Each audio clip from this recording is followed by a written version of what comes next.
And ये जो साड़ी है वो बहुत ज़्यादा स्पेशल है क्योंकि ये साड़ी है मेरी सासू। तुम्हारे चलते दादी कुछ भी करेंगे भैया। पापा मुझे भी ले चलो, थोड़ा सा घुमा के लेके आना, तो फिर वो लेके गए और बट नहीं जा पाई। उसका रीज़न ये है कि घर की हमारी चाबी गुम हो गई है। इतना टाइम कैसे लगता है भाई साहब, मुझे 5 मिनट लगता है, मुझे जल्दी 5 मिनट। सच में अब ना मुझे यकीन हो गया कि भगवान के बाद अगर कोई है ना तो वो है डॉक्टर।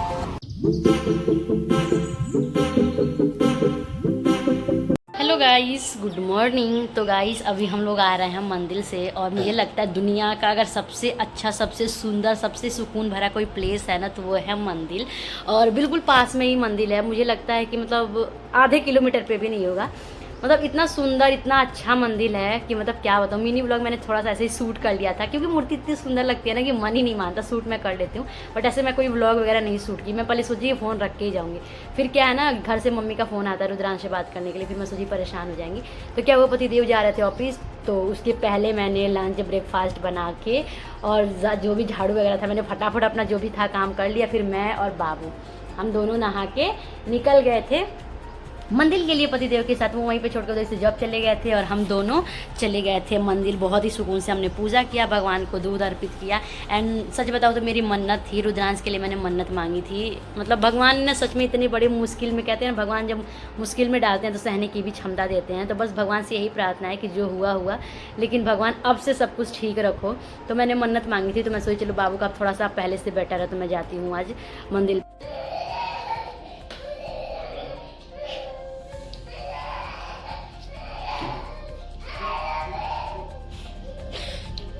तो गाइस आज रुद्रांश को पड़ी बहुत बहुत तेज़ वाली डांट। तो एकदम जी नहीं मान रहा, ऐसा लग रहा है चली जाऊँ कमरे में। इतना को डांटने नहीं देती हूँ, कोई नहीं, जान दो बच्चा। बट आज उसने हाथ पार कर दी और आज वो डंडा लेके बैठे। वो कभी भी मारते नहीं, मैं एक बार मारती वो कभी मारते नहीं। उनके समझाने से, उनकी बातों से उसको फ़र्क पड़ता है क्योंकि वो शाम को आता है और मैं कहते हैं ना घर की मुर्गी दाल बराबर लगा है रुद्रांश है, सो तुम्हारे चलते दादी कुछ भी करेंगे भैया। अब तो यहीं सोएंगे। वही सो गए दांस। अब तो यहीं सोएंगे।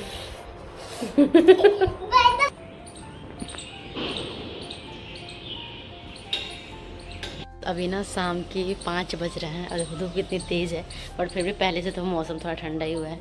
एंड बाबू ना इतनी ज़्यादा जिद कर रहा है। मतलब रोज़ मेरा बच्चा ना रोज़ मेरे से प्रॉमिस करवाता है कि मम्मी प्रॉमिस करो कि आप मुझे आज पार्क ले जाओगे, मम्मी प्रॉमिस करो कि आप मुझे मंदिर ले जाओगे, मुझे भी ले चलो। आज संडे था तो जल्दी आ गए थे, तो पापा मुझे भी ले चलो, थोड़ा सा घुमा के लेके आना, तो फिर वो लेके गए हैं। वरना मुझसे अभी ना दोपहर में सो भी नहीं रहा था कि मम्मा मुझे पार्क ले चलोगे ना, प्रॉमिस करो फिर मैं सोऊंगा। मैं बोली हाँ मैं आपको पार्क ले चलूँगी, तब जाके सोऊंगा।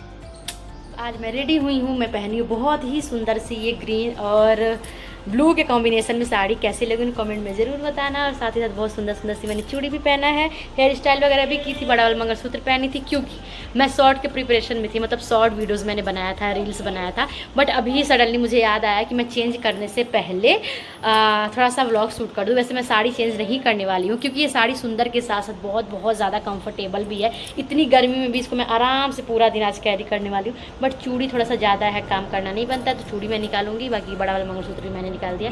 और बहुत टाइम बाद मैं मेकअप की हूँ, कैसी लग रही हूँ ज़रूर बताना। एंड ये जो साड़ी है वो बहुत ज़्यादा स्पेशल है क्योंकि ये साड़ी है मेरी सासू मम्मी की, मतलब सासू माँ की साड़ी है। और जब भी मैं घर पे जाती हूँ ना, मम्मी की ऐसी वैसी साड़ी दिख जाती है, मैं उठा के लेके आती हूँ। और सबसे अच्छी चीज़ ये देखो, इस ब्लाउज़ तो इतने अच्छे से आ गया। मुझे लगता था कुछ टाइम पहले मम्मी मेरी ही जैसे थी क्योंकि अभी बीच में ना मम्मी की मैं साड़ी वगैरह कुछ लेके आई थी तो वो उसका ब्लाउज़ मुझे नहीं आता था क्योंकि मैं थोड़ी सी हेल्दी हो गई थी। बट अब मैं इतनी वीक हो गई हूँ ना, तो मम्मी इतनी ही वीक थी तभी उनको आ गया था, मतलब तभी उनका ब्लाउज़ मुझे आ गया था। एंड कैसा लग रहा है ज़रूर बताना। Good morning. तो गाइस सुबह के 10 बज रहे हैं और आज सुबह सुबह ना हमारा पोपट हो गया। मतलब इतना दिमाग ख़राब हो गया ना कि क्या बताऊँ। तो जैसा कि आप सबको पता है रुद्रांश को चोट लगी है और कल है 6 तारीख, तो कल पूरे 2 महीने उसको हो जाएंगे। मतलब चोट लगे डॉक्टर से जो भी हम कंसल्ट में हैं। तो क्या है कि हर 15 दिन पे डॉक्टर हमें बुलाते हैं, जैसे प्लास्टर काटना हो या चेकअप करना, जो भी करना हो। तो अब उसका प्लास्टर वगैरह सब कुछ हट चुका है, बिल्कुल हाथ में कुछ भी नहीं है। मैं उसको दिखाती नहीं हूँ क्योंकि अब मेरा बिल्कुल भी मन नहीं करता उसको दिखाने का वीडियोज़ वगैरह में, तो वो हाथ वगैरह में कुछ भी नहीं दिखाती हूँ। तो हर 15 दिन बाद क्या करते हैं ना, वो मैसेज भी डाल देते हैं कि आपको इस दिन आना है। बट इस बार क्या हुआ, उन्होंने मैसेज वगैरह कुछ भी नहीं डाला। और उन्होंने, जब मैं उसको चेकअप के लिए भी लास्ट लेके गई थी, तो उन्होंने बोला था कि 14 दिन बाद आपको आना है और एक बार और आना है आपको, उसके बाद से चैप्टर क्लोज। मैंने बोला चलो ठीक है। तो आज पूरे 14 दिन हो गए, मैं फाइल में देखी कि आज 14 दिन हो गए। और आज हम शुक्रवार है, रुद्रांश को लेके गए थे और आज डॉक्टर थे ही नहीं। और गाइस इतना दूर, क्या बताऊँ, हर बार ना हम कैब वगैरह से जाते थे, मम्मी भी होती थी तो कैब से जाते थे हम।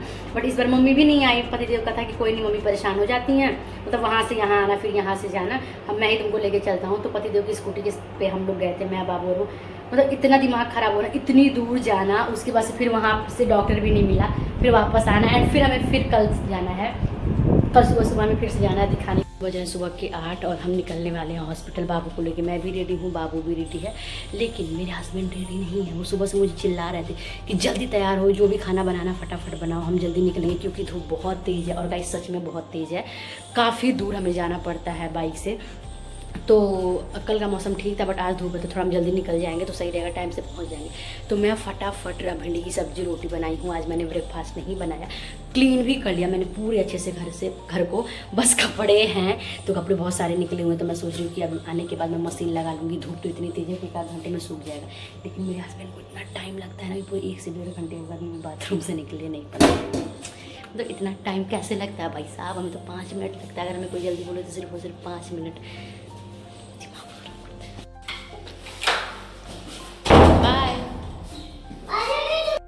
आज था लास्ट हमारा अपॉइंटमेंट डॉक्टर से और हमने ले लिया। और यहाँ पे मैंने छोले कुलचे भी ले लिए हैं। और रुद्रांश अब इतना रो रहा था, मैं उसके लिए चिप्स लेके आई थी और वो इतना रो रहा था कि नहीं मुझे चीज़ बॉल चाहिए, उसके पापा लेके गए हैं। एंड ये रहा ये हॉस्पिटल। बस भगवान की कृपा से बहुत अच्छे डॉक्टर हैं सच। मतलब इनकी कितनी भी बड़ाई करूँ ना कम है, सच बताऊँ तो। पूरे मतलब 2 महीने हो, मतलब 2 महीने हमें लगे, लेकिन चीज़ें बहुत अच्छे से हुई, बहुत अच्छे से सब कुछ हुआ सच में। अब ना मुझे यकीन हो गया यार कि भगवान के बाद अगर कोई है ना तो वो है डॉक्टर। ये चीज़ें, लेकिन टाइम आज भी बहुत ज़्यादा टाइम लगा। हम 9 बजे आए थे, पूरे 11 बज रहे हैं, तो बस जा रहे हैं हम। एंड गैस फिर पतिदेव चले गए थे ऑफिस और मुझे कैब कर दी थी कि मैं कैब से घर चली जाऊंगी बाबू को लेके। एंड आज मैं ना बहुत ज़्यादा इमोशनल हो रही थी। मतलब आज मैं आप सबको बता दूं कि इतने बड़े दुखों का पहाड़ हमारे ऊपर टूटा था, यही मैं कह सकती हूँ। बहुत ज़्यादा हम परेशान थे, मतलब क्या क्या चीज़ें हमें झेलनी पड़ी ना अपने बच्चे को लेके। मतलब वो चीज़ें, मतलब वो दिन मैं बिल्कुल याद नहीं करना चाहती। और वो चीज़ें एकदम पागल जैसे हम हो गए थे, और रुद्रांश को ना पागलों जैसे हम टांगे हुई हॉस्पिटल में लेके आए थे। और बस भगवान की कृपा, कहते हैं ना भगवान के घर देर है अंधेर नहीं, बस मेरे बेटे को अब किसी की नज़र नहीं लगी। तो अभी मैं जाने वाली थी ना घर अपने ससुराल, बट नहीं जा पाई। उसका रीज़न ये है कि घर की हमारी चाबी गुम हो गई है। पिछले व्लॉग में आप लोगों ने देखा होगा जब मैं खाटू श्याम वाला व्लॉग डाली थी कि वहाँ पे ना चाबी हमारी गुम हो गई थी। खाटू श्याम में जब हम गए थे तो रुद्रांश ने शायद फेंका था कि क्या किया था, वो चाबी गुम हो गई थी, मिली नहीं। उसी दिन बाबू को चोट भी लगी थी। कभी मैं ये सारी चीज़ें बताऊँगी क्लियरली। बहुत सारे लोग पूछ रहे हैं ना रुद्रांश को कैसे लगी क्या नहीं, क्योंकि ना मेरी बिल्कुल भी बताने की हिम्मत नहीं कर रही है, बिल्कुल भी। वो चीज़ अब मैं सोचती भी नहीं है, क्योंकि बाबू पहले से ठीक है ना, तो बिल्कुल बताने का मन नहीं करता। तो उस दिन हमारी चाबी गुम हो गई थी। वरना क्या होता था ना, चाहे मैं गाँव जाऊँ या ससुराल जाऊँ, कहीं जाऊँ, तो एक चाबी मेरे पास होता था, एक पतिदेव के पास होता था। बट अब क्या, अगर मैं चली जाऊँ तो उनके पास नहीं होगा, और वो वहाँ कम रहते, यही ज़्यादा उनको रहना होता है, क्योंकि यहाँ से ऑफिस भी पास पड़ता है। फिर जब भी नीड होती है तो वो फटाफट ऑफिस निकल जाते हैं। तो गाइस मैं जा नहीं पाई।